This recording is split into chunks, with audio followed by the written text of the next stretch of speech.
काफी समय पहले की बात है। प्रतापगढ़ नाम का एक राज्य था। वहाँ का राजा बहुत ही अच्छा था, मगर राजा को एक सुख नहीं था, वह यह कि उसकी कोई भी संतान नहीं थी और वो चाहता था कि अब वह राज्य के अंदर किसी योग्य बच्चे को गोद ले, क्योंकि वह उसे उसका उत्तराधिकारी बना सके और आगे की व्यवस्था को ठीक रूप से चला सके। और इसी को देखते हुए राजा ने राज्य में घोषणा करवा दी कि सभी बच्चे राजमहल में एकत्रित हो जाएं, और ऐसा ही हुआ। राजा ने सभी बच्चों को पौधे लगाने के लिए अलग अलग प्रकार के बीज दिए और कहा कि अब हम 6 महीने बाद मिलेंगे और देखेंगे कि किसका पौधा सबसे अच्छा होगा। महीना बीत जाने के बाद एक बच्चा ऐसा था जिसके गमले में वो बीज अभी तक फूटा ही नहीं था, लेकिन वह हर रोज उसकी देखभाल करता था और रोज पौधों को पानी देता था। देखते ही देखते 3 महीने बीत गए। बच्चा परेशान हो गया।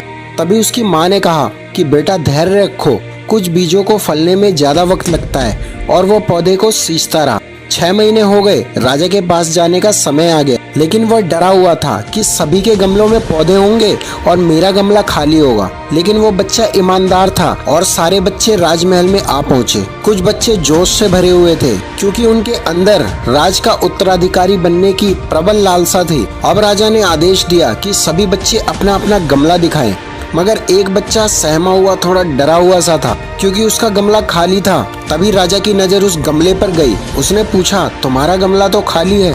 तो उसने कहा, लेकिन मैंने इस गमले की 6 महीने तक देखभाल की है। राजा उसकी ईमानदारी से खुश था कि उसका गमला खाली है, फिर भी वह हिम्मत करके यहाँ आ तो गया। सभी बच्चों के गमले देखने के बाद राजा ने उस बच्चे को भी सामने बुलाया। बच्चा थोड़ा डरा हुआ सा था और राजा ने वह गमला सभी को दिखाया। सभी जोर जोर से हंसने लगे।